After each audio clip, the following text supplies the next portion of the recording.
ba? Madaling sabihin ang isang bagay na hindi mo pa na-experience. Amen? Ay, hindi, kaya ko yan. Pero pagdating ng kabiguan, ayaw na. Madali kapag hindi mo pa na-experience. Ay, sabi sa katabi, gusto mo ba? Napakahirap. Amen po? Lahat tayo gusto natin magkaroon ng isang buhay na successful. Taas kamay ng mga estudyanteng nag-aaral at nagsusunod ng kilay. Wala? Walang estudyante rito? Taas ang kamay na lahat ng estudyante. Elementary, high school, college. Ay, may senior high na pala. Di ba? Tanungin ko kayo, ba't kayo nag-aaral? Yung tropa ko kasi nag-aaral eh. Gusto ko na rin mag-aaral. Hindi, di ba? Gusto mo may makamtan sa buhay. Natatawa nga ako kasi, ngayon kasi uso yung nung batch namin at mga panahon namin, wala naman nun. Yung attend ka ng papasok ka ng school, tapos may tinatawag silang career orientation program yata yun. Tapos susuot mo kung anong gusto mo paglaki. May nagsuot ng basurero, may nagsuot ng kriminal, preso. Kasi hindi pa siniseryoso ng mga kabataan yung ganong sitwasyon. Amen po? Ang tanong ko sa inyo, kapag naroon ka na kayo sa puntong ganon, doon yung may isip, sana palang una palang inisip ko na. Amen? Tawa po ba natin ito? So natin nang magkaroon ng isang magagandang testimonials, kasi naririnig din natin sa iba kung paano sila yumaman, kung paano sila naghirap, kung paano sila umahon sa hirap. Di ba? Kasi ang totoo, kaya lang naman tayo nagsusumikap sa buhay na ito bilang isang kabataan. Kaya kayo nag-aaral ay para magkaroon ng stable na buhay, to be financially stable, na kahit magkasakit ka, may pampagamot ka. Amen po? To have a successful life, para magkaroon ng happy marriage sa susunod. Kasi preparation ito eh. Amen po ba? Yun ang gusto natin. Yun yung mga pangarap natin. Amen po ba? Makapagpatayo ng sariling bahay, makabili ng spaceship, kotse. Yun ang gusto natin balang araw. Kaya tayo nagsusumikap. Amen po ba? Alam niyo po, kailangan lang natin ito maunawaan. Pero tayong mga Kristiyano, ay iba ang perspective pagdating sa salitang success. Amen. Amen. We Christians must see success on a different perspective. Kasi tandaan po natin ito, success is not that very meaningful without Jesus. Amen. Walang kabuluhan ang isang matagumpay na buhay kung wala si Kristo. Amen. May napanood akong preaching ni Manny Pacquiao, sabi niya doon, kung bilyon at bilyon lang nahawakan ko na yan, lahat natamasa ko na, lahat nasubukan ko na, lahat ay nabili ko na. Pero sasabihin ko sa inyo, walang pinakamasayang buhay kung hindi yung na kay Kristo. Amen. Amen po ba? Amen. Itanong nga yung katabi, masaya ka ba talaga? Pare-parehas po tayong puyat, kaya walang aantukin. Sabi nga sa katabi, binibigyan kita. Sabi sa katabi nga, binibigyan kita ng karapatan. Sampalin ako. Pag ako ay napipikit na. Binigyan niya ng karapatan ha. Salamat sa Panginoon. Pag-uusapan natin ito. Amen po ba? Proverbs chapter 4 verse 23. Higit sa lahat, ingatan mo ang iyong isipan sapagkat kung ano ang iyong iniisip, yun din ang magiging buhay mo. Sa English po ay ganito ang sinasabi.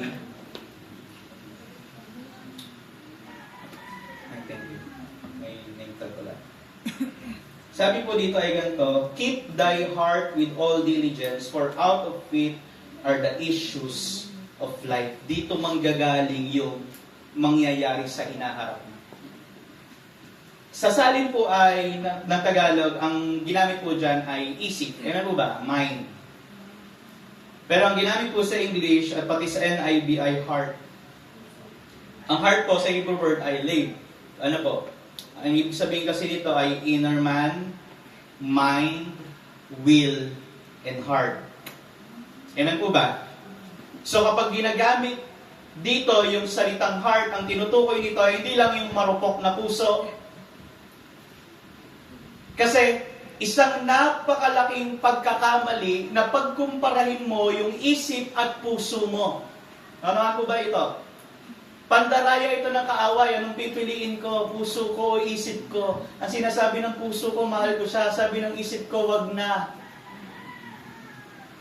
Mali po yun.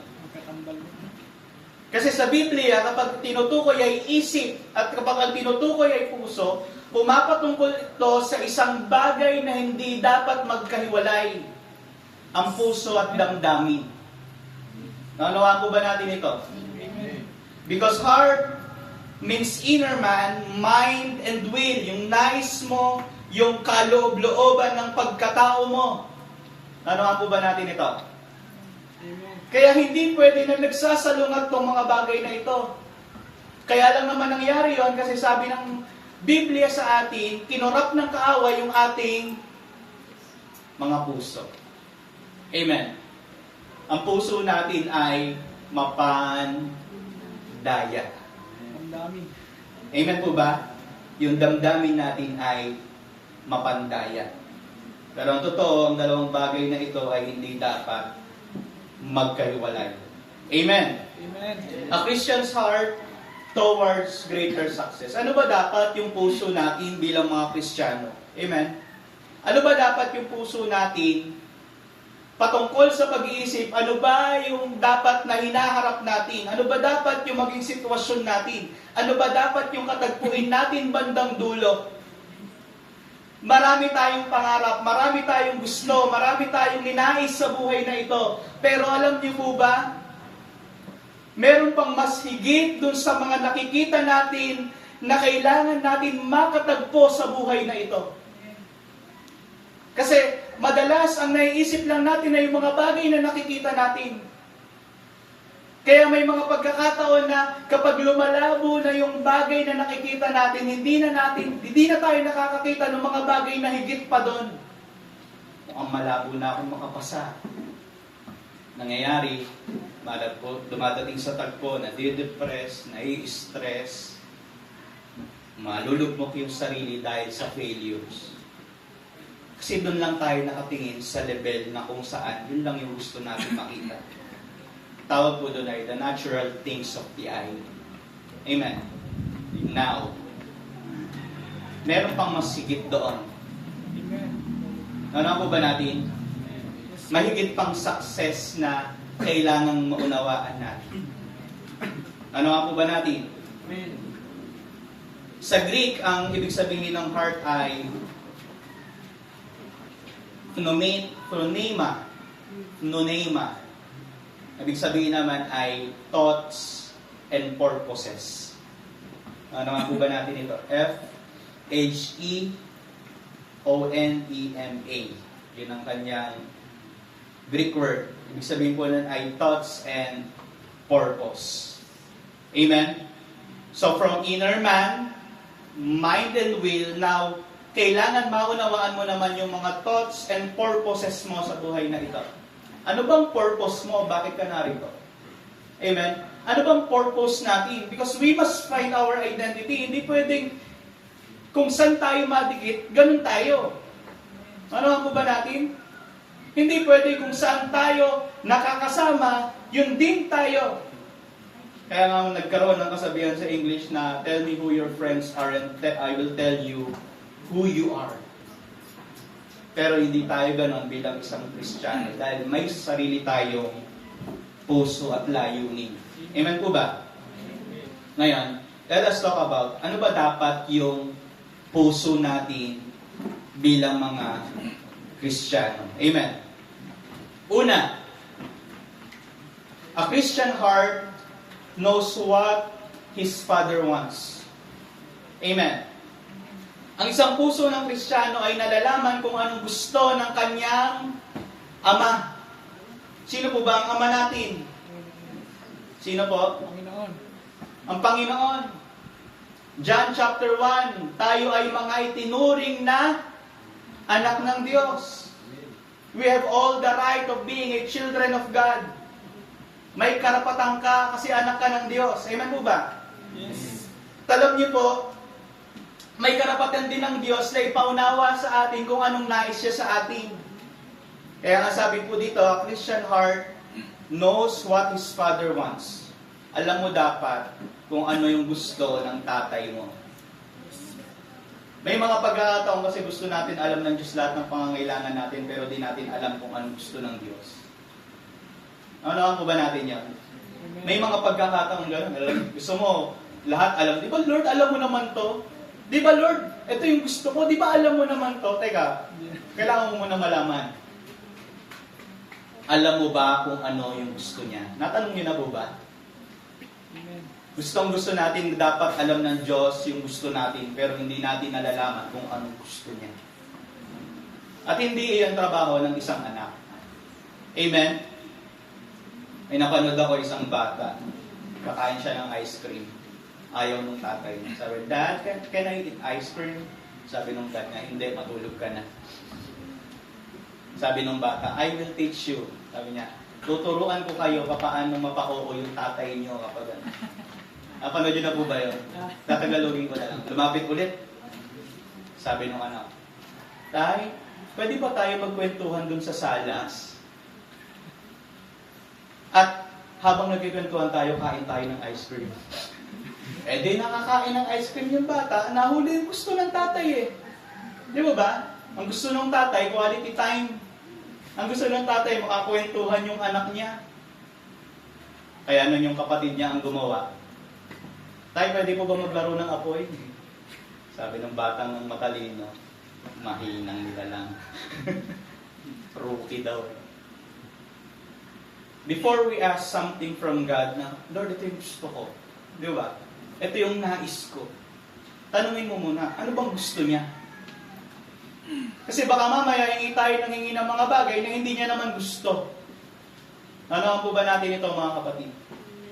Baka mamaya, hingi tayo ng mga bagay at kinatatampo natin yung mga bagay na yon kasi akala natin ang Diyos ay genie at kapag may gusto tayo, boom! Bigay. Di ba ba? Hindi. May naisin at layunin ng Diyos. Ngayon, anong gusto ng Diyos para sa atin? Ayan po ba?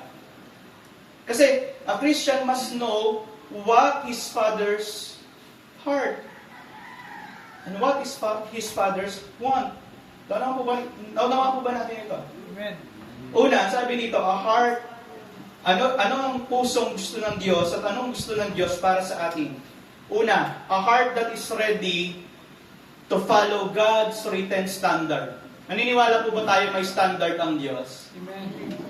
Naniniwala po ba kayo doon? Amen. Ang gusto ng Diyos, maunawaan natin at maging handa tayo na sumunod sa kanyang mga naisin at layunin. And it is God written. The standard of the Lord is written. Amen po ba? Amen. Ito yung standard ng Diyos. Hindi yung standard ng sanlibutan. Amen? May tinatawag na dalawang klase ng truth. Nakalimutan ko yung isa. Yung isa ay absolute truth. Yung isa ay absolute truth at yung isa ay relative truth.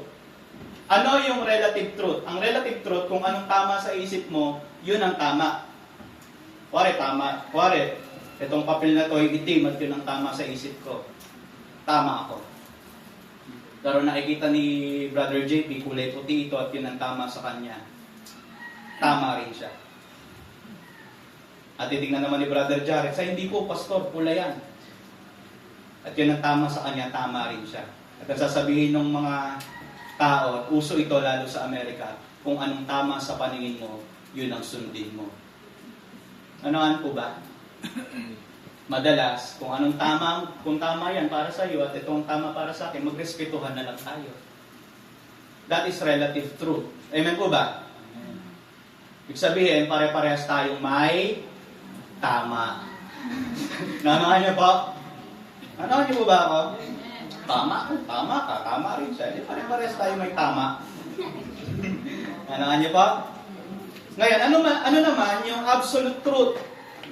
Ang absolute truth ay may isang batayan ng katotohanan para sa lahat. Amen. Ano niyo po ba? Ibig sabihin, there is a certain standard. Meron po ba ditong engineering? Meron po ba? Engineering. Meron po ba ditong something sa construction industry? Architecture. O sige, kung wala, yung pinakamalapit na lang po yung kay Sister Ira. Nursing. Di ba? Ano po ba yung mga standards sa nursing? Hindi ko po kasi alam eh. Pang construction lang ako eh. Ano po ang kumaring? Magbigay po kayo ng example ng standard sa nursing na hindi pwedeng baguhin at kapag binago, delikado. Sterile precaution po. Pa? Sterile precaution. Ano po yun? Yung pag nag-o-opera po, bawal magdikit yung sterile, yung pinakang malinis dun sa mga tao sa paligid. Tsaka dun sa gamit. Diba? Ayun, kuwari, kailangan muna nilang maghugas. Yan na lang, para mas alam ng lahat. At bawal silang dumikit sa isa't isa at bawal silang dumikit dun sa mga gamit na gagamitin pang opera.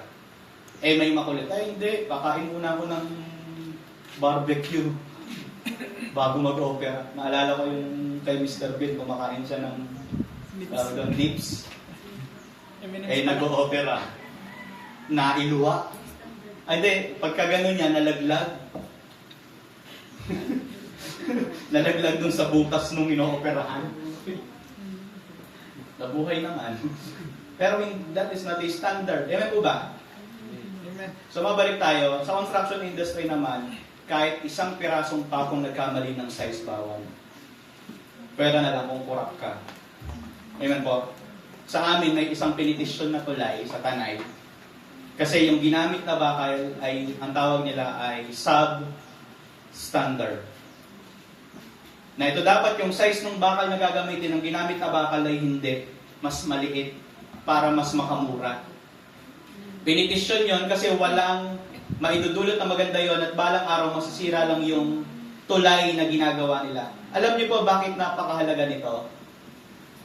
Kasi tayong mga Kristiyano ay meron ding isang standard na kailangang sundin. Amen po ba? Amen. Hindi pwedeng pare-parehas tayong may tama. Lalabas na katawa-tawa tayo. Amen po ba? Amen. Lalabas na marupok tayo. Lalabas na tayo ay mahuna. Ibig sabihin po ay madaling masira. Kasi there is a certain standard that we must follow. Ano niyo po ba ito? At ano yung standard na yon? Yung written standard ng Panginoon. Ang salita ng Diyos. And that is what the Father wants for us. Follow His instructions. Amen. Amen. Diyan bagsak ang maraming Pilipino magbasa ng manual. Kailan kayo bumili ng cellphone o TV na binasa niyo yung manual? Di ba wala naman? Load ka lang sa YouTube. Paano buksan? Di ba? Ibang brand yung pindot mo. Yari ka ngayon. Naraman po ba natin ito? Kaya sabi ito, mga anak, pakinggan ninyo mabuti ang pagtutuwid ng inyong ama sa inyong mga ugali upang lumawak ang inyong pag-unawa. Mabuti ang itinuturo mong ito. Verse 2 po. Kaya huwag ninyong ipawalang bahala. Noong bata pa ako at nasa piling ng aking mga magulang, mahal na mahal ko ang aking ina bilang nag-iisang anak. Tinuruan ako ni ama. Sinabi niya sa akin, anak, ingatan mo ang iyong puso. Ingatan mo sa iyong puso ang mga itinuturo ko. Sundin mo ang mga utos ko at mabubuhay ka ng matagal. Verse 5, pagsikapan mo magkaroon ng karunungan at pangunawa, huwag mong kalimutan ang mga sinasabi ko at huwag kang hihiwalay dito. Do not depart doon sa standard. Ano mo ba? Amen. Huwag kang hihiwalay doon sa nararapat. Kasi kapag nahiwalay ka noon, magkakaroon ka na ng tama. Amen po? Pare-parehas sa tayo magkakaroon ng tama. Ito ang tama sa akin, tama sa iyo yan. I respect you for believing that is right. May tama ka. Iba ibig sabihin ng may tama. Kasi mga kapatid, meron ibinigay ang Diyos sa atin at yun ang dapat natin sundin. Amen. Ano po ba natin ito? Amen. It is not something na magiging issue pa sa atin na sundin. Amen. Kasi magulo ang isang bagay na walang sinusunod na instructions. Magulo ang isang samahan at magulo ang pagiging Kristiyano ng mga Kristiyanong hindi susunod sa kung anong nais ng Diyos para sa atin. Kaya magandang tinatanong, gusto ba ng Diyos yung ginagawa natin? Amen? Gusto ba ng Diyos na nagsasama-sama tayo sa ganitong lugar, sasamba sa Kanya, mag-aaral ng Kanyang mga salita? Gusto mo ba ito ng Panginoon? Amen. Amen. Kaya nga, kailangan sabi dito, huwag tayong hihiwalay sa kung anong naisin. Amen? Sabi dito, huwag mong kakalimutan yung mga sinabi. Kasi ang salita ng Diyos sa Old Testament, pinagpapasapasahan. And bawat payo na ibinabato nila in the next generation, ang lagi nila sinasabi, huwag na huwag kayong hihiwalay sa sinasabi nito. Ano po ba natin ito? Amen.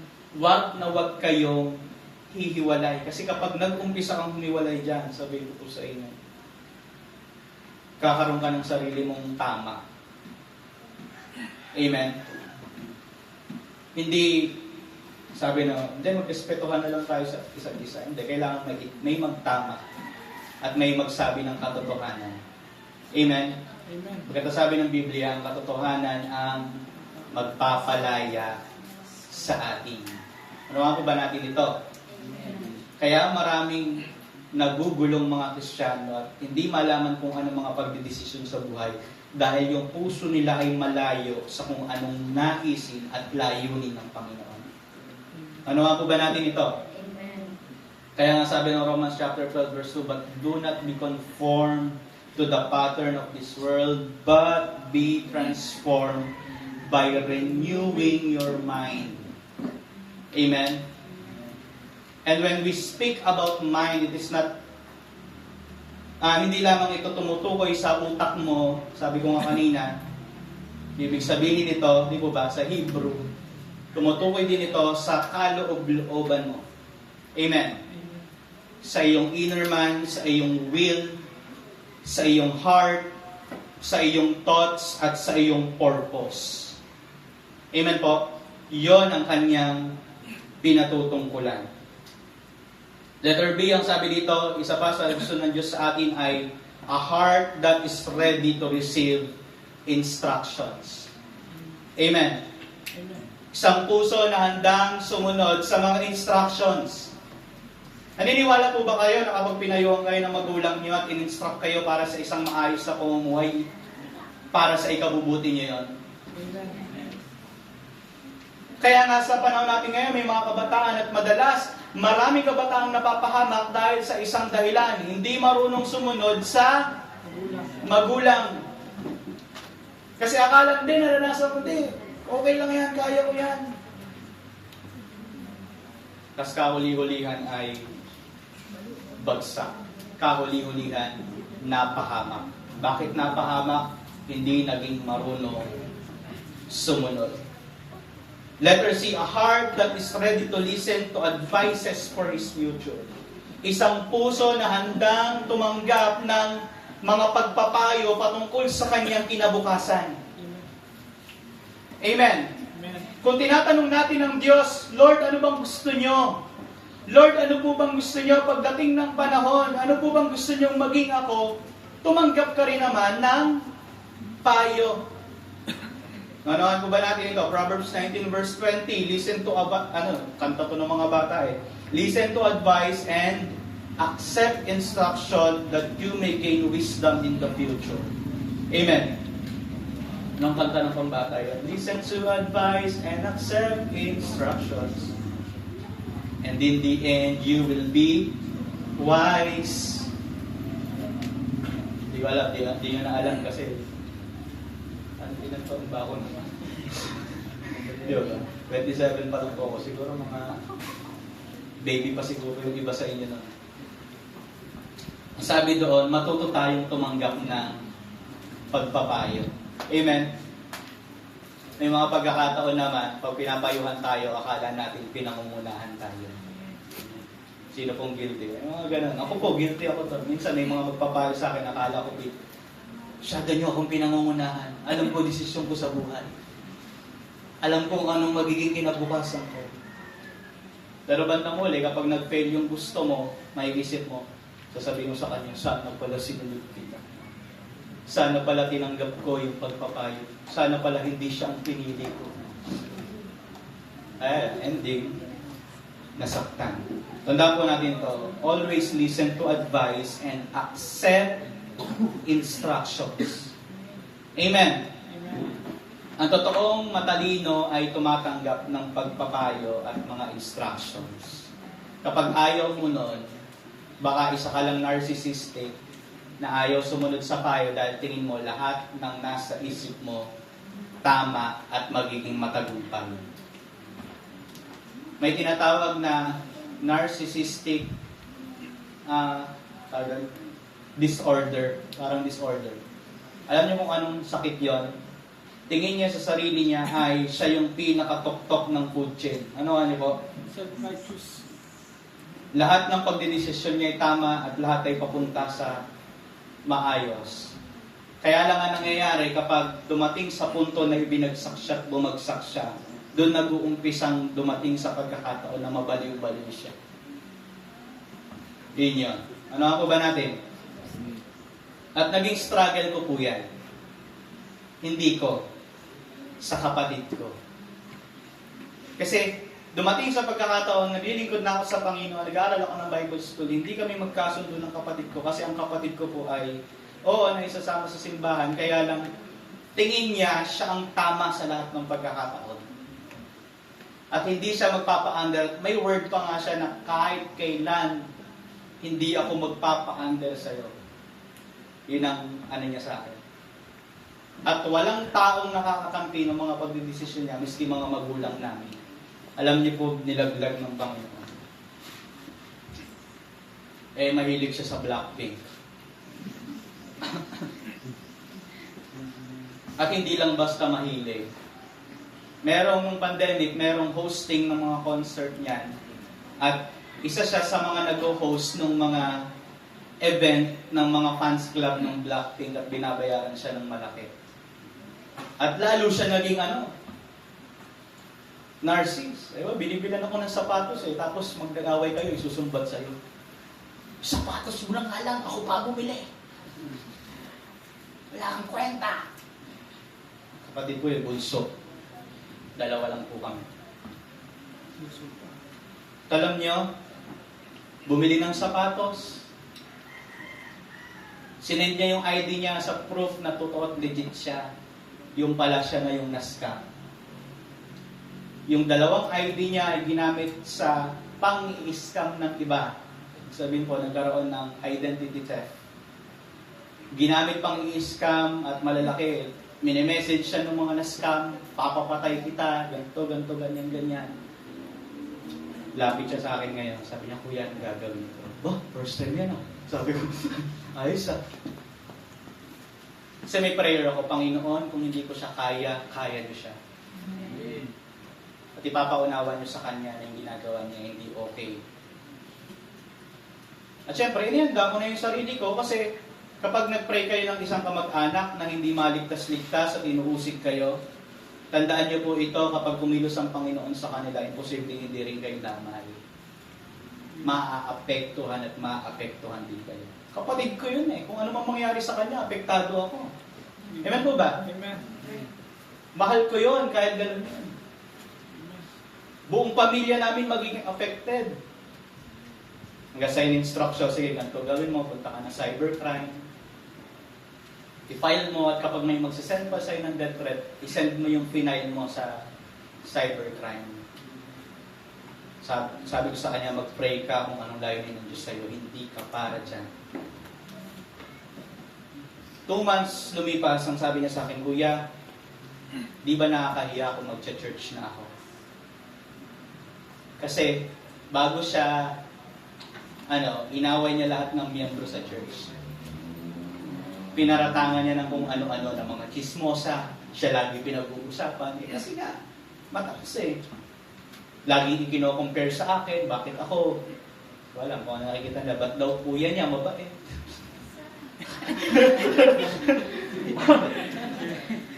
Ba't kuya niya mabait? Siya ganon. Dadalaw yung mga miyembro, alam nyo, dahil tulog siya. Excited mag-report yung miyembro, Pastor, ganito yung nangyayari sa Bible study, ganito. Purihin ang Panginoon, ay pag-pray namin si ganito. Siya nasa kwarto tulog, anong gagawin niya? Sisigawan niya. Tumahimik kayo, nakakastorbo kayo. Ganun sa katindi. Kaya hiyang-hiya siya bumalik ng church. Sabi ko sa kanya, bumalik ka kahit nahihiya ka. Bumalik siya. Simba, tuwang-tuwa yung mga miyembro, nagsimba. 2 months, ilang buwan ulit ang lumipas, ang sabi niya sa akin, Kuya, magpo-full time na ako. Maglilingkod na ako sa Panginoon. Praise God. Mag-aaral na ako ng Bible School. At ako, bilang kuyang naninigurado, sige, pero hindi ka muna mag-aaral. Magpo-full time ka muna ng 1 taon. Pinag-full time ko ng 1 taon sa church. At syempre, dahil nga ganun siya noon, medyo nag-i-struggle ako na minsan may mga diskusyon kami na di ba? Di mo agad basta-basta yun, yung mga pagdidiskusyon. Hanggang sa unti-unti, tumatanggap siya ng instructions, tumatanggap siya, ito gawin mo, ito ganito, ganyan. Pagdating sa ministry, ganito ang gawin mo. At alam niyo, kung purihin ng Panginoon, senior na siya sa Bible School at gagraduate na. Na-born again din Nagkaroon ako ng katuwang bigla. Salamat sa Panginoon. Amen? Kasi, kung hindi ka mag-a-accept ng advices, magiging ganun ka. Tingin mo, ikaw lahat ng tama at babagsak ka sa isang kategoryang may tama ka talaga. Masakit man pakinggan. Amen? Pakita mo nga sa tabi, wala ka naman siguro tama.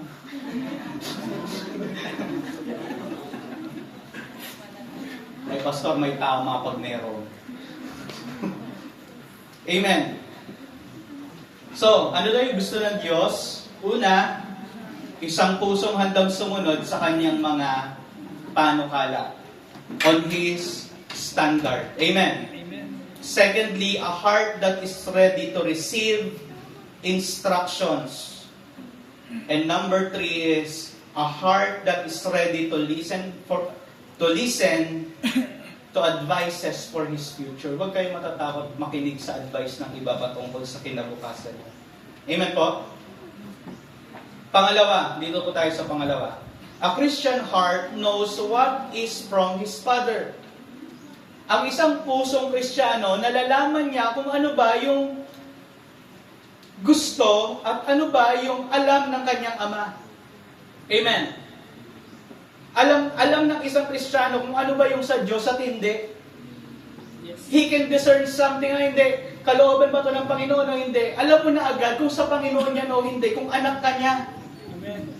Sabi ng Biblia, but the Spirit of God will give us spirit of understanding. Sabi ni Solomon pinapili siya ng Diyos. Anong gusto mong regalo? Anong regalong pinili ni Solomon? Bigyan niyo po ako ng karunungan sa mga bagay-bagay. Give me knowledge and wisdom. Mga kapatid, masakit mang pakinggan. Pwede po bang pakisabi, huwag tayong maging, sabi-sabi po tayo, huwag nawa akong maging, 1, 2, 3, huwag nawa akong maging bobo. Ulit po, sabay-sabay tayo, huwag nawa akong maging bobo. Medyo maduming salita siya. Hindi naman yan mura. Pero isa lang yung word na nagpapaliwanag ng kawalang pag-iisip. Amen. At huwag nawa. Let us learn something from God. Let us have wisdom. Sabi nga ni Solomon, above all else, choose wisdom. Kailangan mo kasing malaman, ano bang sa Panginoon at hindi? Amen. Nung nakaraang linggo, isa po ito sa mga sinermon ko. Ang sabi ko sa mga miyembro, hindi lahat ng mabuting nangyayari sa atin pagpapala at hindi lahat ng masasamang nangyayari sa atin ay sumpa. Amen. Kumbaga, hindi lahat ng mabubuting bagay o mabubuting nangyayari sa atin ay kalooban ng Panginoon, tapos yung mga pangit na bagay, hindi agad kalooban ng Diyos. Amen? Ay bumabagyo di kalooban ng Diyos. Kailan hindi naging kalooban ng Diyos ang gawain niya? Ano niyo po ba ako? Amen. Minsan maganda ka nagbabasa tayo ng instructions at ng manual. Yes. Malaman natin ano talagang kalooban ng Diyos, hindi tanong ng tanong. Lord, kalooban niyo bang umattend ako? Lord, kung kalooban yung umattend ako, kailangan may bituin na bumagsak kahit araw. Attend ka lang. Basa ka ng Bible, malaman mo kung anong kalooban ng Diyos. Huwag niyo pababayaan ng mga pagtitipon. Kalooban man ng Diyos o hindi? Kalooban, nagkulang ka lang sa pagbabasa. Amen. Yung mga Lord, kalooban niyo po bang humayo ako? Sabihin sa'yo ng Panginoon, baka hindi. Inutos na nga.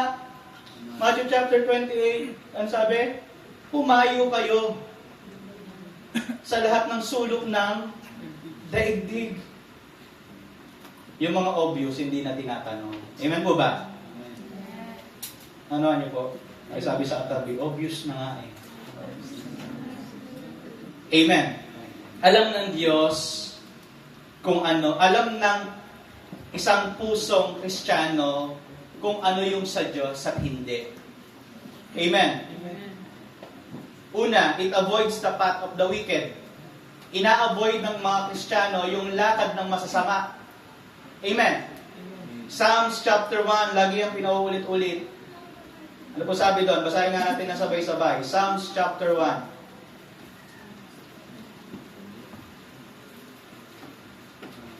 Sumpuhan niyo na po.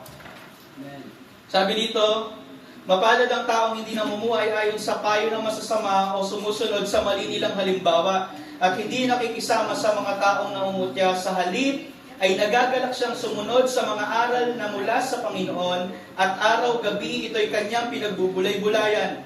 Ang katulad niya ay isang punong kahoy na itinanim sa tabi ng sapa na namumunga sa takdang panahon at hindi nalalanta ang dahon. Magtatagumpay siya sa anumang kanyang ginagawa. Ngunit iba ang taong masama. Siya'y parang ipa na tinangay ng hangin. Parurusahan sila ng Diyos sa araw ng paghatol at iiwalay sa mga matuwid. Sapagkat pinapatnubayan ng Panginoon ang taong matuwid, ngunit ang buhay ng taong masama ay hahantong sa kapahamakan. Naunawaan po ba natin yon? Alam mo ng masama, iwasan mo na. Amen po ba? Alam mo dapat, amen, a Christian heart knows what is from his Father. Yes. Amen. Hindi ang lahat ng alok ng sanlibutan tatanggapin mo kasi akala mo yun na nakakabuti sa iyo. Hindi. Alamin mo muna kung ano yung sa Panginoon at hindi. Amen po ba? Meron tinatawag na career future plans. Amen.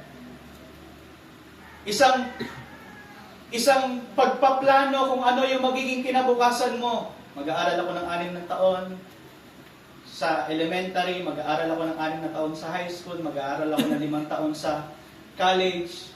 Pagkatapos ito, magtatrabaho ako, kukuha ako ng masteral, kukuha ako ng doctorate, kukuha ako hanggang sa maging Diyos na ako.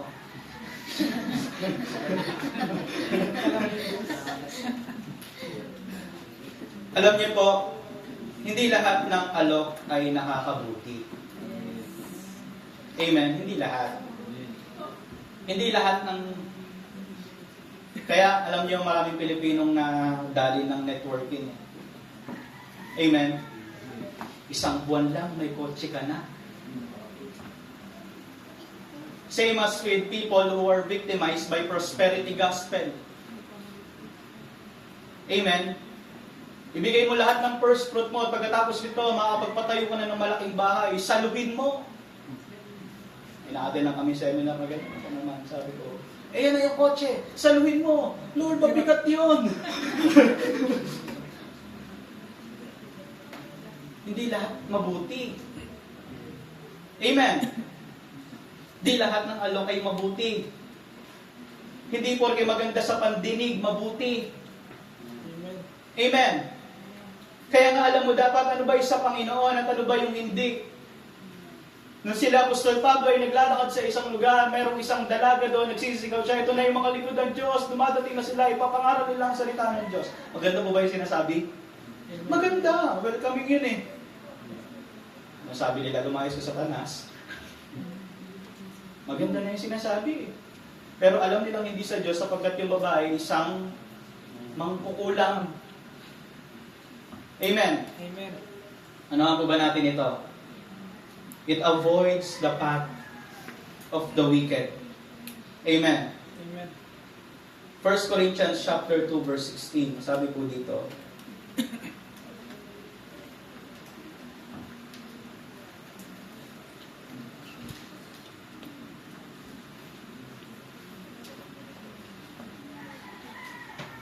Sabi po dito ay ganito. Ayon nga sinasabi ng kasulatan, sino ba ang nakakaalam sa pag-iisip ng Panginoon? Sino ba ang makapagpapayo sa Kanya? Ngunit tayo, taglay natin ang pag-iisip ni Kristo, kaya nakakaunawa tayo. 2 Corinthians chapter 2 verse 4. Ang sabi po dito ay ganito. Chapter 2 verse 4. Verse 3 to 4. Ang sabi po ito, iyan ang dahilan kung bakit sumulat ako sa inyo noon. Ayaw kong sa pagpunta ko riyan ay maging Wait lang po. Chapter 4, verse 3 to 4. Sorry. Sabi po rito, ngunit kung may mga hindi nakakaintindi sa magandang balita na aming ipinapahayag, ito ay ang mga taong napapahamak. Ayaw nilang maniwala sa magandang balita dahil ang kanilang mga isipan ay binulag ni Satanas na naghahari sa mundong ito. Binulag niya sila para hindi na nila maintindihan ang magandang aral na mabuting balita tungkol sa kapangyarihan ni Kristo na siyang larawan ng Diyos. Amen. Sabi po dito, yung mga hindi nakakaunawa lang naman talaga kung anong layunin ng Diyos at kung ano yung kanya't hindi, ay yung mga taong hindi naman talaga ligtas. Kasi binulag ng kaaway at ni Satanas yung kanilang pag-iisip patungkol sa mga bagay na ito. Amen. Amen. Binulag ang marami ng kaaway. Para hindi nila makita, hindi, ito yung layunin ng Diyos. Ito yung plano ng Panginoon. Amen. At ang makakaunawa lang daw ng mga bagay na ito ay yung mga sino? Naniniwala. Ano nga po ba natin ito? Ephesians chapter 4 verse 22 to 27. Alam niyo po, saglit lang ako magsalita. Bigyan ng pag-asa. Ephesians chapter 2 verse 4. Ephesians chapter 4 verse 22. Sabi po dito, basahin po natin hanggang 27. Kaya, talikuran nyo na ang dati nyong pamumuhay dahil gawain ito ng mga dati nyong pagkatao. Ang pagkataong ito ay siyang nagpapahamak sa inyo dahil sa masasamang hangarin na dumadaya sa inyo. Baguhin nyo na ang inyong pag-iisip at pag-uugali. Ipakita nyong binagong na kayo na Diyos at binigyan muli ng matuwid at banal. Binigyan ng buhay na matuwid at banal katulad ng sa Diyos. 25. Kaya huwag kayo magsisinungaling. Ang bawat isa ay magsabi ng katotohanan sa kanyang kapatid kay Kristo dahil kabilang tayong lahat sa iisang katawan. 26. Kung magalit man kayo, huwag kayong magkasala at huwag niyong hayaang lumipas ang isang araw na galit pa rin kayo. 27. Basahin nga po natin ng sabay-sabay. Tayong lahat. Huwag ninyong bigyan ng pagkakataon si Satanas. Amen. Don't give Satan a chance. Alam mo dapat kung ano yung sa Panginoon. Alam mo dapat yung hindi kanya. Kasi once na pinagbigyan mo yung gusto ni Satanas, pinagbigyan mo siya. Amen. Hindi kasi lahat ng payo't mabubuting mga bagay na darating sa atin ay sa Panginoon. Amen. Hindi po rin sumasahod ka na ng napakalaki. Sa Diyos yun. May nagtanong sa akin, paano po ba malalaman kung anong kalooban ng Panginoon? Maganda naman po, pinagpapala naman ako ng Panginoon. Tinanong ko siya, nakakapagsimba ka ba? Sagot niya sa akin, alam naman po ng Panginoon yun. Alam naman na po ng Panginoon yun. Sabi ko, nagbibigay ka ba? Alam na rin po yun ng Diyos. Nasesharean mo ba yung mga nasa workplace mo? Hey. Pangiti na lang. Sabi ko sa kanya, wala ka sa kalooban ng Panginoon. So, kung nasa kalooban ka ng Panginoon, hindi mo bibigyan ng kaaway ng pagkakataong makasingit. Amen? Amen. Totoong nakakaunawa ang Diyos, pero dumidisiplina siya. Amen? Naalala ko ito. Maraming kabataang bagsak kasi hindi tayo naging katulad ng tatlong magkakaibigan at ni Daniel. Si Mishael, si Hananiah, at si Azariah. O mas kilala niyo bilang Shadrach, Meshach, at Abednego. Di lang po namin ginagamit yung Shadrach, Meshach, at Abednego kasi yung names na yon ay Babylonian names. Ang meaning niya ay puro pagsamba sa Diyos-Diyosan. Yung totoo nilang pangalan ay Mishael, Hananiah, at Azariah. At lahat ng yan ay pagsamba at pagpupuri sa Diyos. Kaya pansinin niyo, si Daniel, hindi siya pinalitan ng pangalan. Pero meron ding word, meron ding pangalan siya na Babylonian name. Belteshazzar yata, hindi ako nagkakamali. Si Mishael, Hananiah, at Azariah, si Daniel, ay mga kabataang from captivity. Dati, ang pagsakop ay hindi katulad ng pagsakop na ginawa sa atin ng mga Espanyol. Kasi ang mga Espanyol ay colonialism. Pupunta sila sa isang lugar, kukubkubin nila yun, maninirahan sila doon at gagawin nilang kolonya yun. Sa panahon ng Babylonia, ang gagawin nilang pagsakop, sasakupin nila, sisirain nila yung bayan, kukunin nila lahat ng ari-arian, kukunin nila lahat ng tao para gawing alipin, dadalhin nila sa bansa nila. Amen? Ganon, naging napakahirap. Pagdating dun sa bansa, kinolekta lahat na matatalinong lalaki, napili yung tatlo, si Mishael, Hananiah, at si Azariah. Paano sila napili? Kasi isa sila sa mga pinakamatalinong kabataan nun. Amen po ba? Matitipuno. Ano ang unang nangyaring pagsubok sa kanila?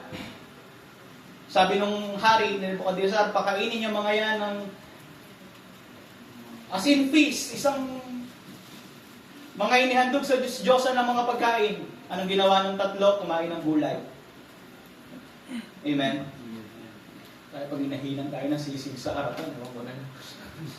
Lechon. Lechon kung lechon. Diba? Hindi lang bawal yun. Pero sa panahon nila, ayan po ba? Ano nangyari? Bandang huli, sila isa sa pinakamangang naging mas malulusog at matitipuno yung katawan. Ayan po ba? Ikalawang pagkakataon, ano sumunod? Iniutos na kailangang lumuhod dun sa estatwang ipinagawa ni Hari Nebuchadnezzar. At anong ginawa ng tatlo? Nakita sila na hindi lumuhod. Anong ginawa po sa kanila? Ipinatapon sa isang hurno na 7 beses pinainit. Sa sobrang init, mas una pang namatay sa kanila yung nagbato sa kanila sa loob. Na heat stroke. Pagtapos, nandun na sila sa loob, yung tatlo, nakita ni Nebuchadnezzar na naging hapa. Amen? At ayon sa pag-aaral, isa yon sa mga naunang pagpapakita ng anak ng Diyos na wala pa sa laman. Kaya pinangalanan si Jesus na Emmanuel, God is with us. Amen. Amen po? Sumama sa kanila ang Diyos. Anoan niyo po? Amen. Pagkatapos nun, inilabas sila at ang sabi ni Nebuchadnezzar, yung Diyos nila, yung nasasambahin natin. Sumunod na pagsubok kay ganito, si Daniel. Nag-utos ng pananalangin sa Diyos-Diyosan si Nebuchadnezzar ulit. At ang sabi ng tatlong nahihigit kay Daniel, dahil mataas ang posisyon ni Daniel sa gobyerno ng Babylonia, kapag nakita natin na hindi sila lumuhod o hindi nanalangin ay o nanalangin sila sa ibang Diyos, ay papatayin natin sila. Ipapatapon sa mga nagugutom na leon. Kwentong pambata na ito, alam niyo na po ito. Mga teacher ng DBBX, mga Sunday school. Pagkatapos, ano nangyari? Dahil sa nakasanayan na ni Daniel mag-pray ng 3 beses sa isang araw, nakita siya ng kanyang mga kaaway at isinumbong siya. Amen? Yung pagpe-pray po ni Daniel ng 3 beses ang araw, mga kabataan, hindi yung breakfast, lunch, and dinner. Amen? Nakasanayan niyang gawin yon, pananalangin. Hindi lang 3 beses din naman, pastor. Minsan nga, 5 pa eh. May merienda, tsaka midnight snack. Hindi ganun pananalangin ang tinutukoy dyan. Amen po? Pero ano nangyari? Itinapon si Daniel sa yungib ng mga leon. At yung mga yungib ng leon, sabi siguro ng Panginoon sa mga leon, akin na lang po ito, pero siguro sabi ng mga anghel ng Diyos sa mga leon, dyan muna kayo ha, huwag mo kakainin si Daniel, maya-maya, mas marami kayong kakainin. Kayo mag-alala, pag tinikis niyo yung isa, mas marami kayong kakainin. Nakita nila, hindi kinain at umamoy yung mga leon. Nangyari, nagkaroon ulit ng malawakang pagtawag yung hari.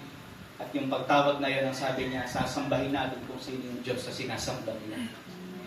Si buhay yung Diyos na pinaglingkuran nila. At ano po nangyari?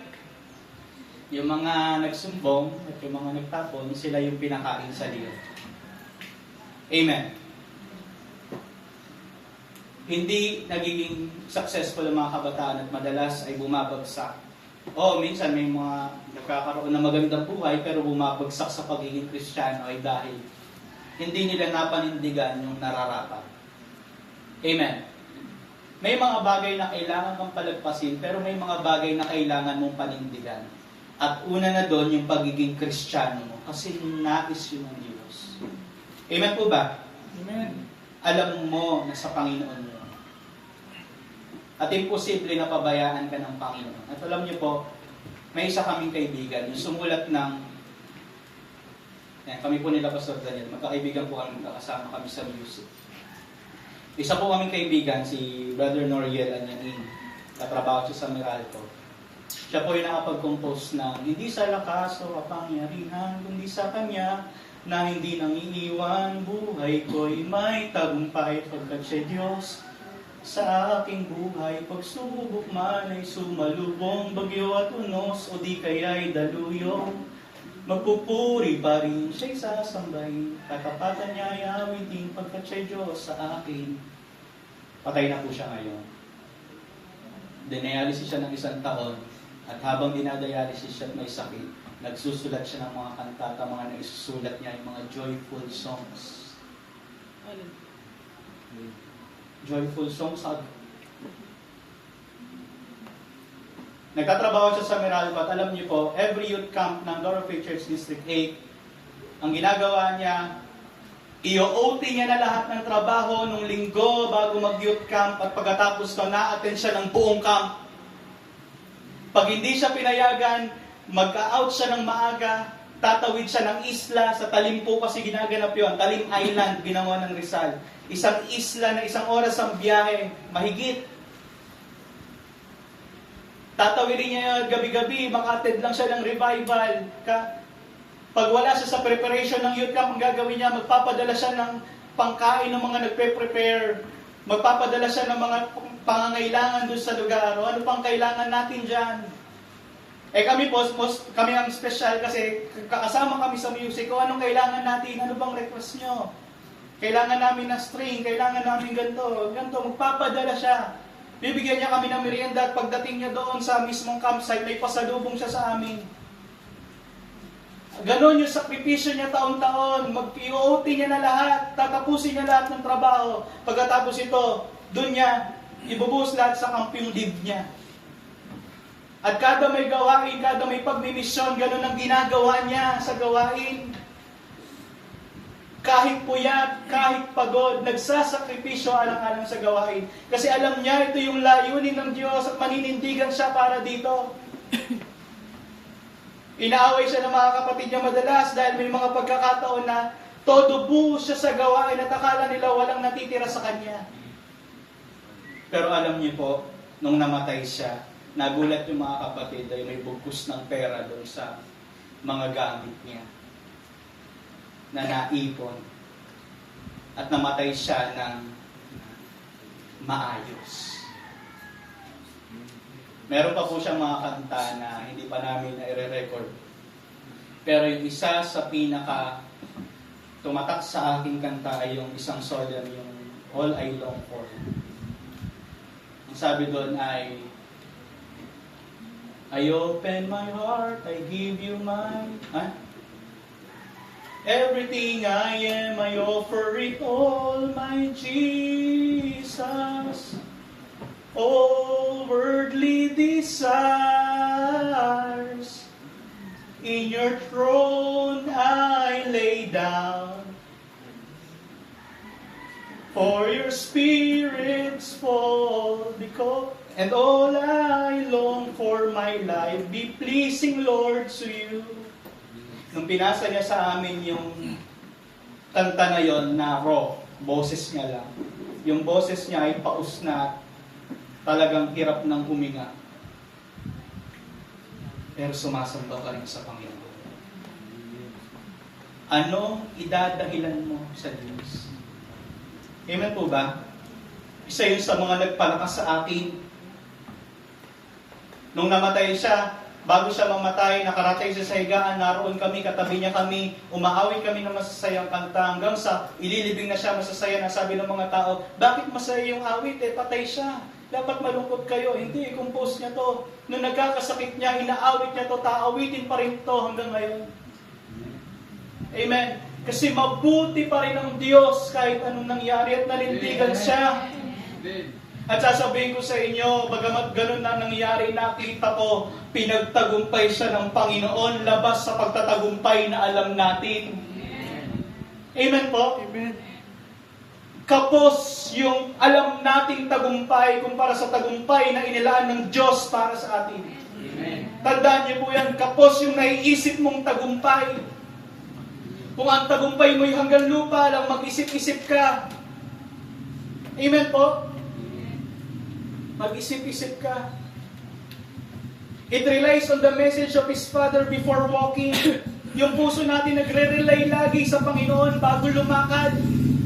Nagtatanong muna sa Panginoon. It considers the heart and will of God before making decisions. Kinokonsidera mo muna kung ano yung puso't layunin ng Diyos bago ka magdesisyon. Ano bang pakiramdam ng Panginoon pag ginawa ko to? Kasi alam mo yung sa Kanya at hindi alam mo yung puso niya. It will never favors wickedness over holiness and righteousness. Amen.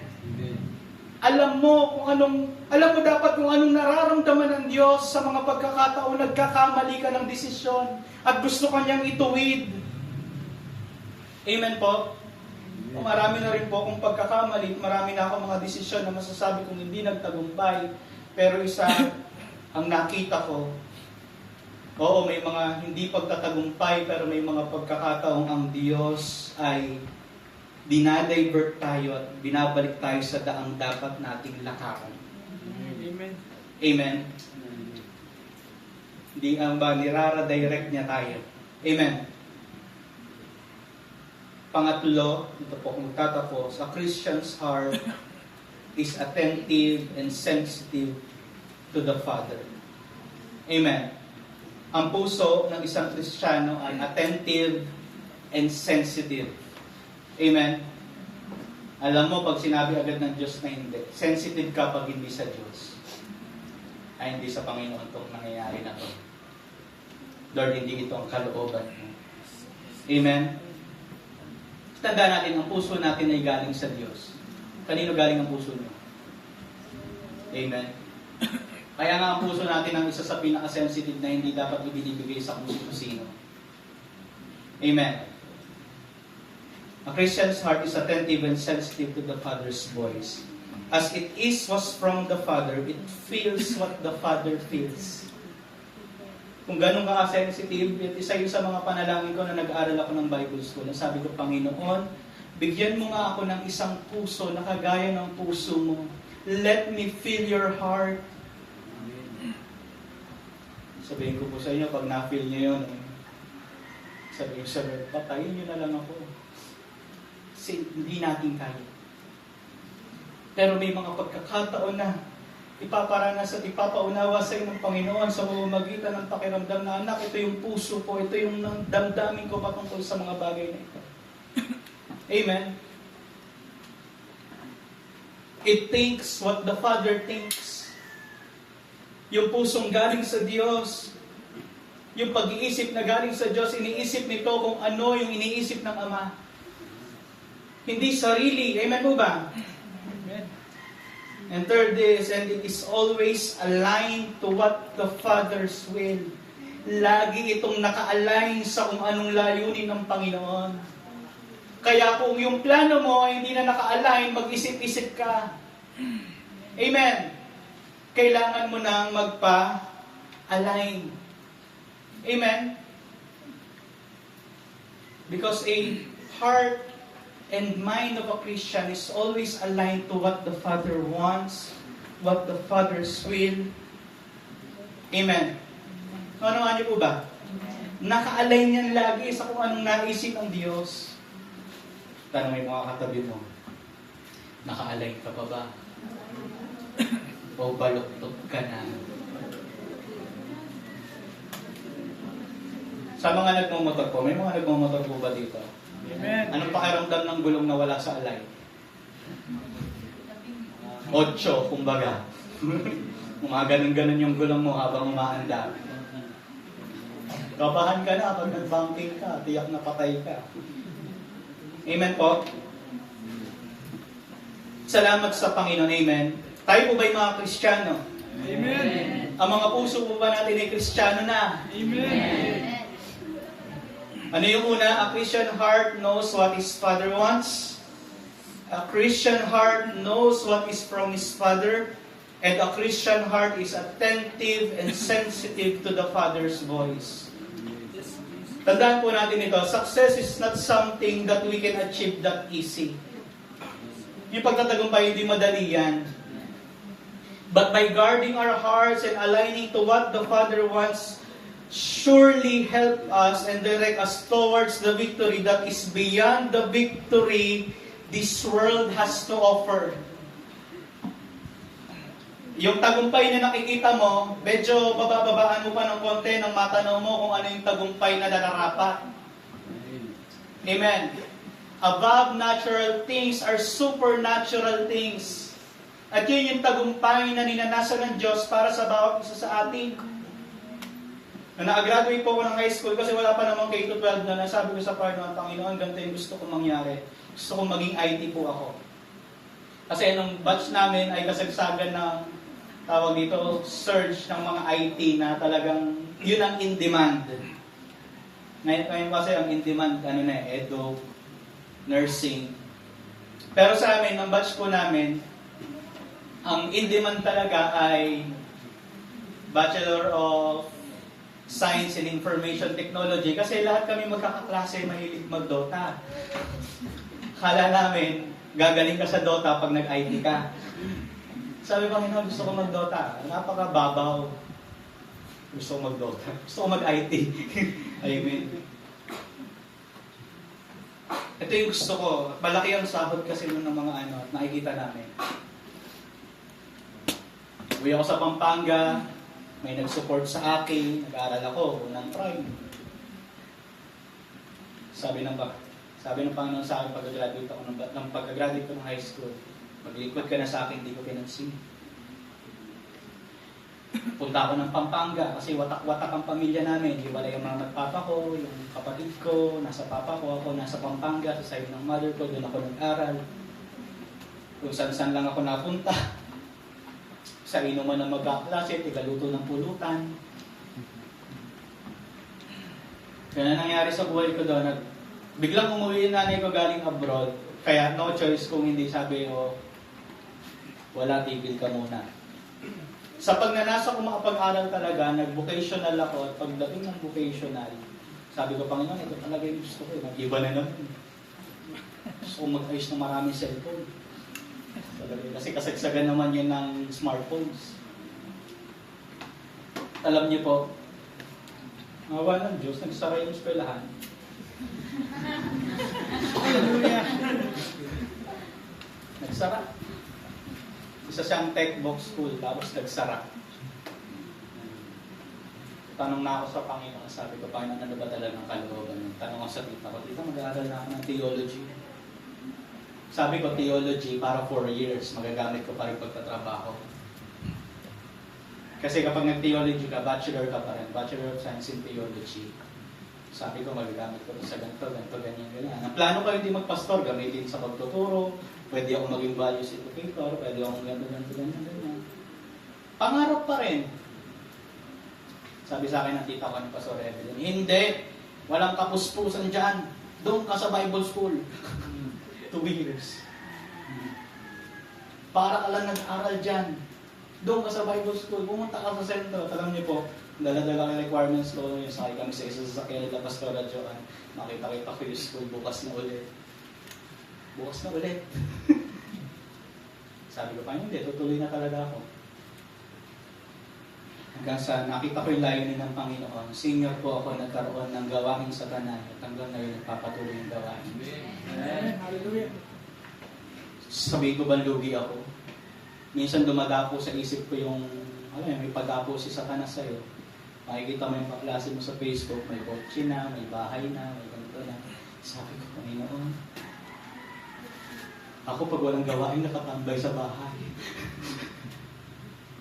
Actually, ito po yung mga mission ngayong taon na huli-huli na. Kasi halos buong taon po nasa mission kami ni Pastor Daniel. Sama po namin si Pastor Glenn. Hindi Glenn din doon sa sentro. Punta kami Mindoro at kung saan-saan. At alam niyo, minsan di ko na alam kung saan ako dadampot ng pamasahe. Pero masasabi ko po sa inyo, wala akong mission na hindi napuntahan. Nag-provide ang Panginoon. Hallelujah. Sa mga katutubo naroon, lagi ko pinag-pray, Lord, kailangan ko ng pang-mission, pero sa pag-mission, kailangan ko rin ng pantulong sa pag-mission na. Yung nakaraang mission namin sa Mindoro, mga testimony na lang po ito. Saktong 1.5 lang ang dala ko, sakay ako ng bus, punta ng pier, at ang saktong dala ko ay tawid na lang, patawid na lang ng Mindoro. Meron akong 11 pesos sa bulsa, nag-pray ako sa Panginoon. Panginoon, nauuhaw na po ako, wala akong tubig. Tubig na lang yun, wala pa akong pambili. Ang dala ng pera ko ay 11 pesos, ay magkano na ang tubig? Sa pier po, ang tubig ay 50. Mahal doon eh. 500 ml na tubig, 50. Ganun po sa pier sa Batangas. Sabi ko, Lord, wala naman ako mabibili 10 pisong tubig dito. Anong gagawin ko? Nauuhaw na po ako. Pag binili ko pa itong pera kung natulong ko, di na ako makakasampa ng barko. Ay iba, kung pinoproblema yung pagsampa ng barko, eh pagtatrabaho ko, sampa na ng barko. Sampa na sampa. Sabi ng Panginoon sa akin, tutulog ka lang. Abay, naantay ko si Pastor Daniel kasi naantay ko sila, galing silang Binangonan. Doon kami magkatagpo sa pier. Pare-parehas din walang pamasahe. Lakad lang ng takad. Nasa ano pa lang o pas, may pamasahe ka na ba? Sabi ko, wala pa. Sabi sa akin, wala rin ako eh. May congrats sa atin. Hallelujah. Ikot-ikot ako doon sa pier. Tapos habang nag-iikot ako, meron na mapaskil na poster doon. Sabi ko, mineral water. Alam niyo po ang halaga. Sa Dali, 10.75. Sa loob ng pier, 10.75. Tanong ako sa loob, totoo po ba itong 10.75? Totoo po yan, kuha na kayo. Ang kinuha ko yung maliit. Kasi maliit lang yan eh, di ba? Sabi sa akin ng cashier, ay sir, hindi yan yun. Ano yun? Yung 1 litro po. 1 litrong tubig for 10.75 cents. Sabi ko sa inyo, maganda ihi ako sa barko eh. Simpleng bagay. Amen po ba? Na kung hindi mo titignan, sa pangarap mo lang at yun lang, parang wala lang silbi sa'yo. Pero alam niyo po, doon ko nakitang buhay ang Diyos sa pinaglilingkuran ko. Amen. Amen. Marami na pong misyon ay tinawid kami ng Panginoon. At alam niyo, yung mission na yon, after nun, umuwi pa po ako ng may 3,000 sa bulsa.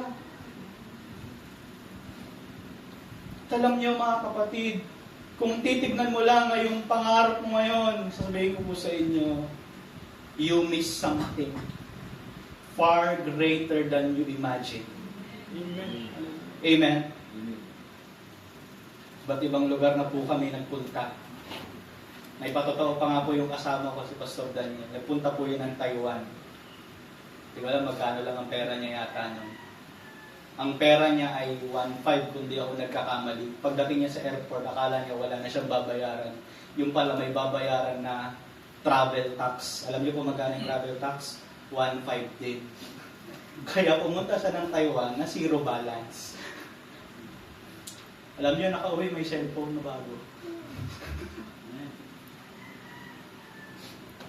Kasi tapat yung Diyos sa pinaglilingkuran natin. Amen po ba?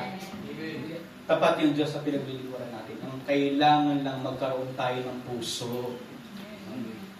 Paninindigan. Amen? Paninindigan.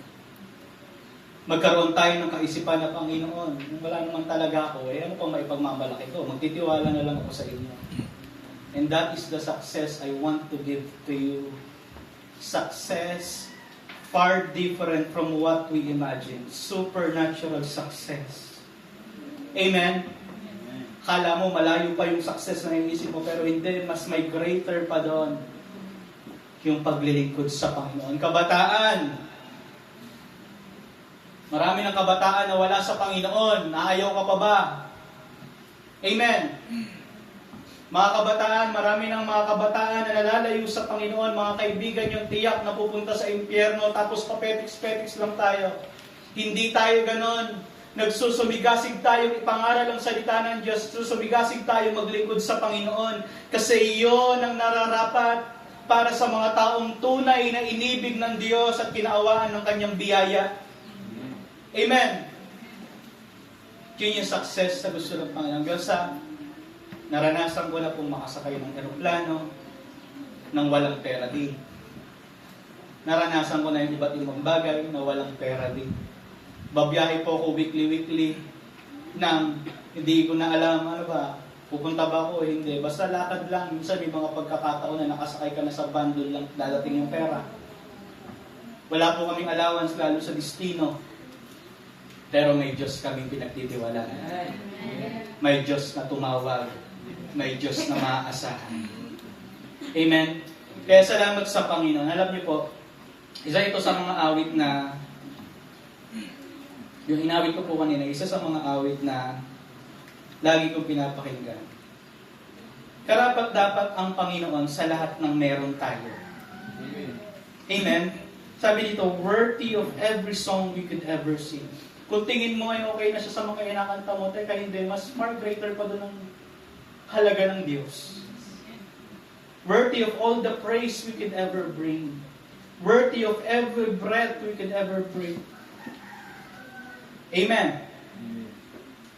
Kasi walang bagay na hihigit sa Diyos. So, ano pang pinag-aatubili mo? Bakit hindi mo pa ibigay sa Kanya yung buhay mo?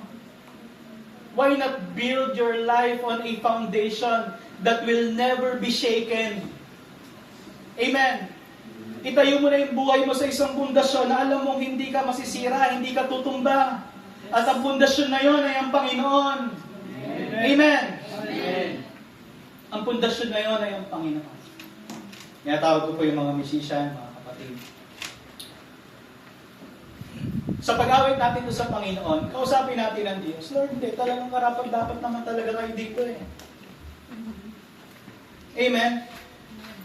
Jesus, the only one that could ever save. Jesus, worthy of every breath we could ever breathe because we live for you. Lord, nabubuhay na lang ako para sa inyo. At wala akong pag-aatubiling, ibibigay ang buhay ko. Amen?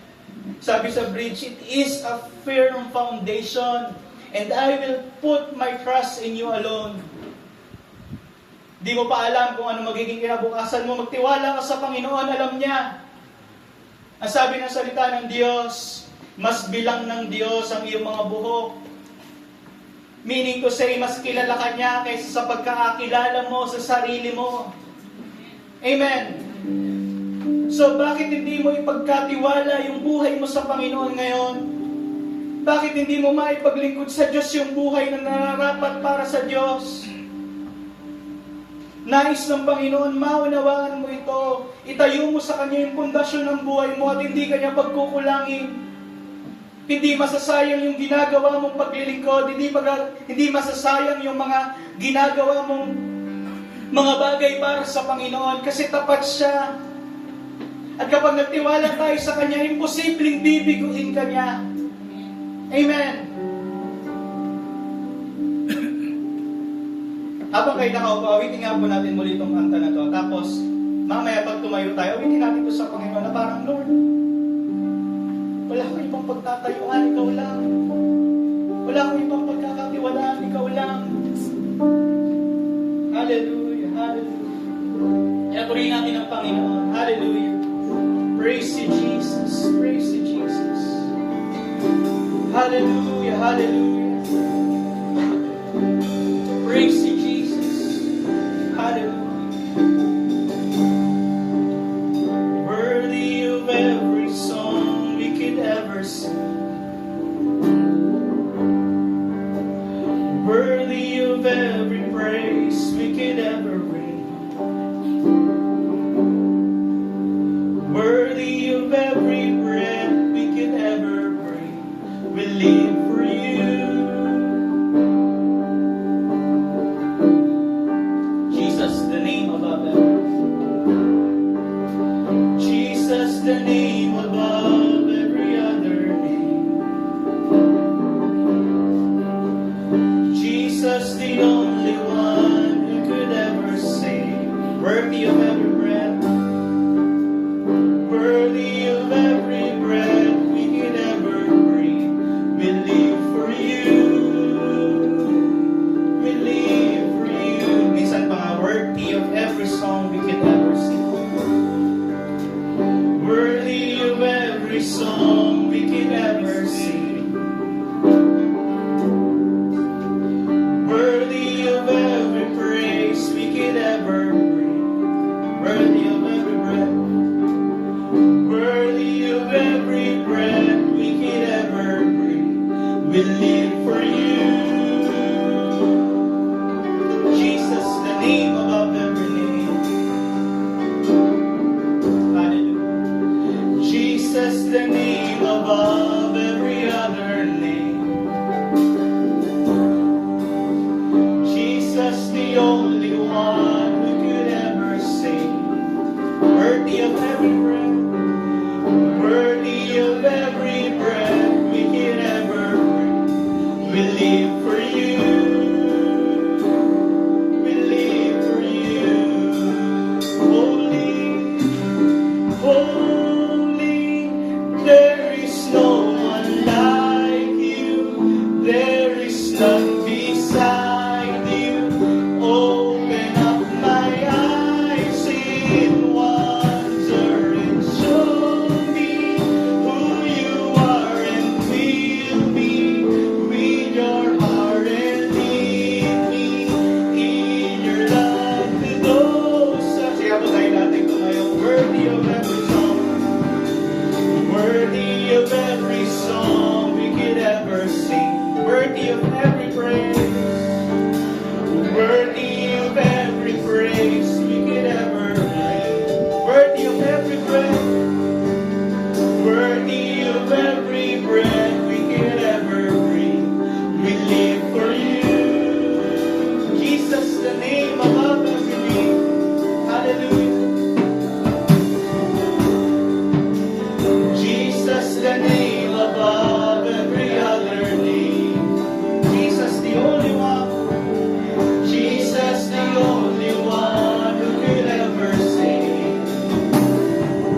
itatayo ko sa inyo ang buhay ko.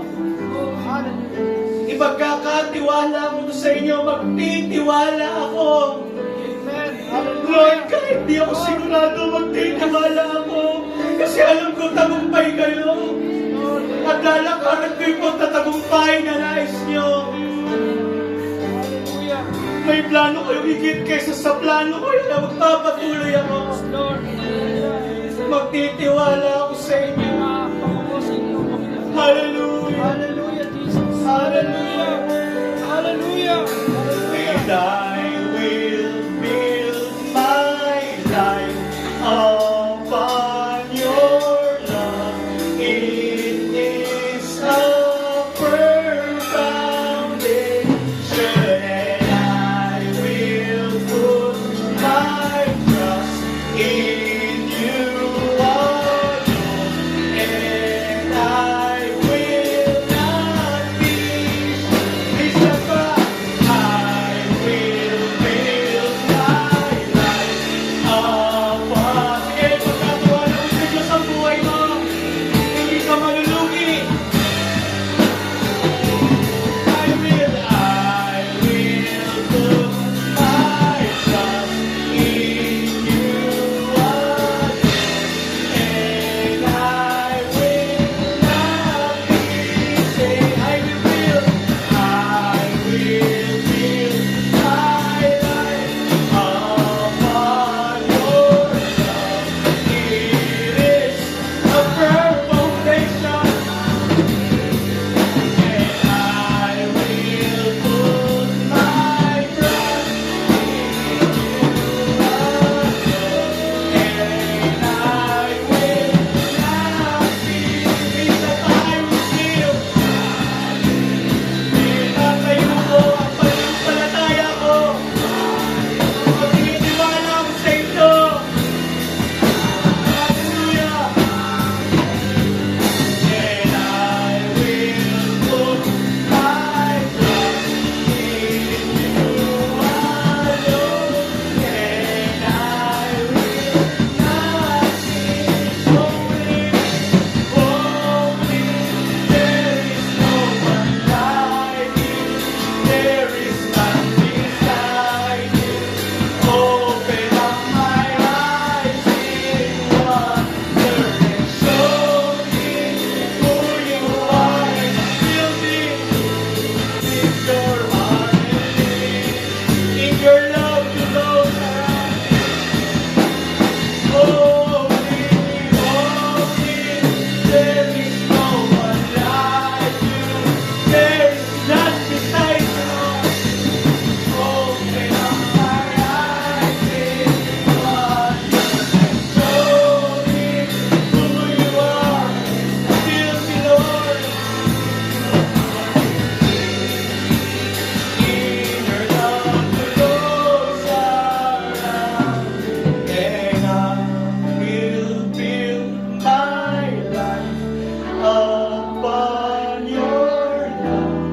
It is a firm foundation, and I will. Wala ka nang dapat pagkatiwalaan pa.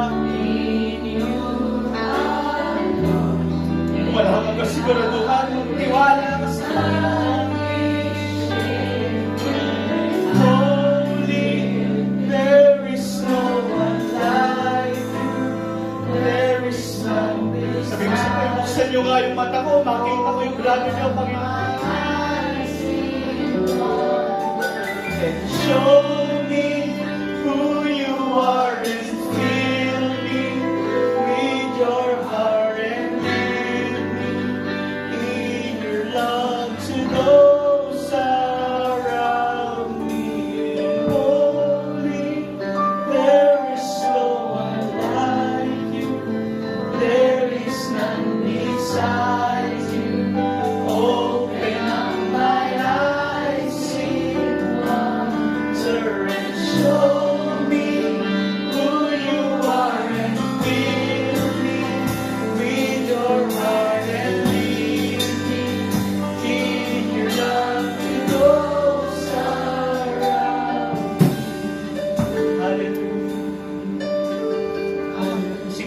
makipag-ugnayan kayo sa Panginoon. Hallelujah, Jesus. Hallelujah.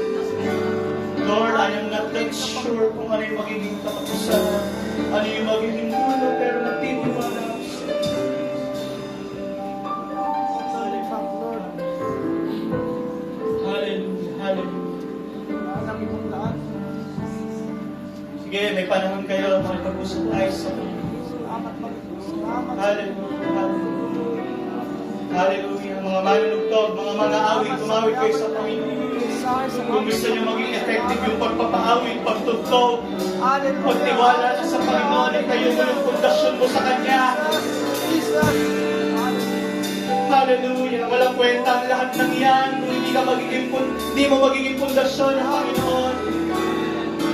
Hallelujah. Hallelujah. Lord, Praise you, Jesus. Hallelujah. Hallelujah. Hallelujah. Hallelujah.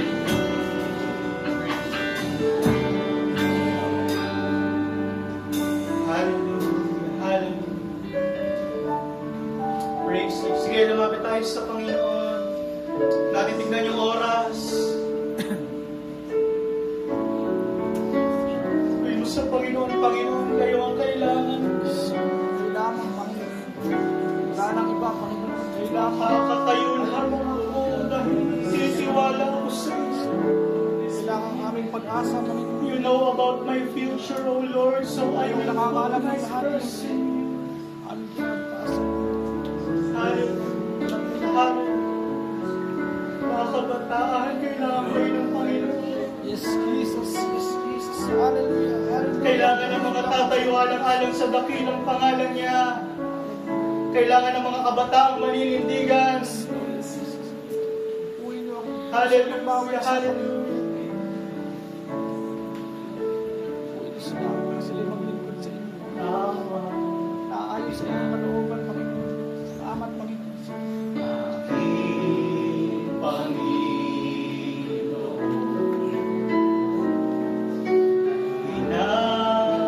hinahanap ng kaluluwa.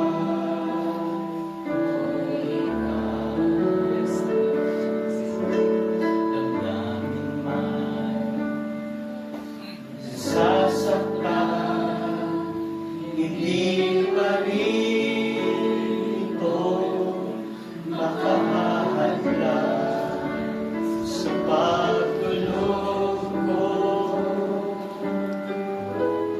May kagalakan. Wala na akong ibang bukas. Wala na akong ibang nais, kundi ang makita ka. Ang mahatian niyo, maranasan bilang pupurihin kita habang nabubuo. Minsan pa nga, kinauuhawan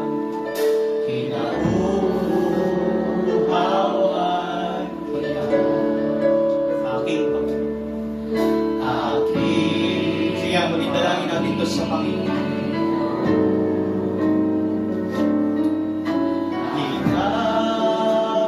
Hinahanap ng kaluluwa.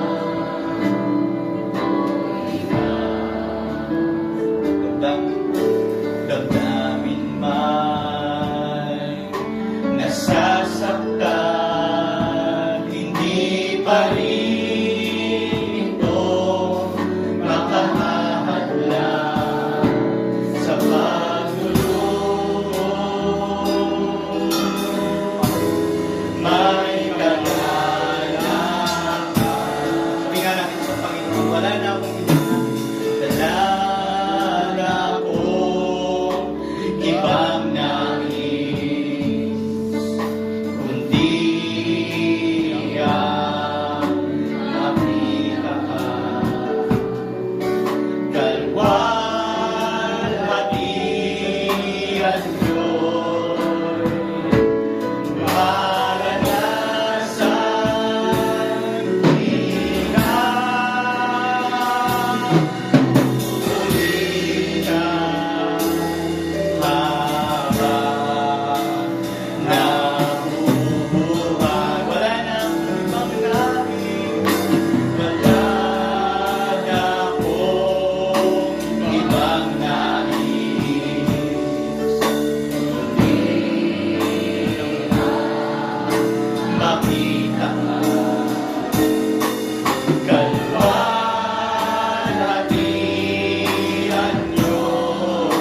Kakatiwala namin sa inyong buhay.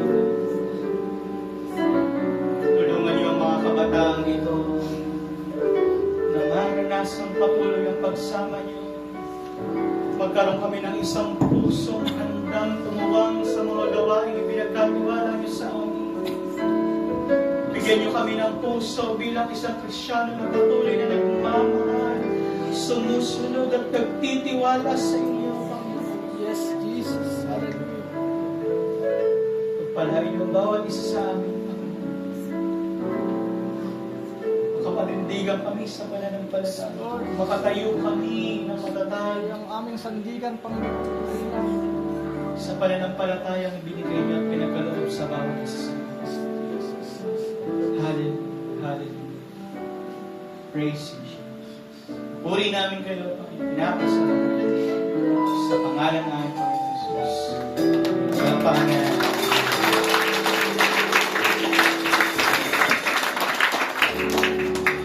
Amen. Salamat sa Panginoon at salamat din sa mensahe ng Diyos ngayong araw na ito na talagang kung gusto nating magtagumpay, hayaan natin na ang Diyos yung mag-control sa ating mga buhay. Amen po ba? Kaya salamat sa Panginoon. Wala naman siguro wala naman siguro mga kabataan na magnanasa dito na hindi magtagumpay. Amen ba? Amen. Pero kagaya naman sa akin kanina, magtatagumpay lang tayo na kagaya ng tagumpay na gusto ng Panginoon kung ang Diyos yung masusunod sa buhay natin. Amen po ba? Amen. Amen. Salamat sa Panginoon. Purihin ng Diyos kung tayo po ay napagpala ng salita ng Panginoon. Ngayon naman po ay tayo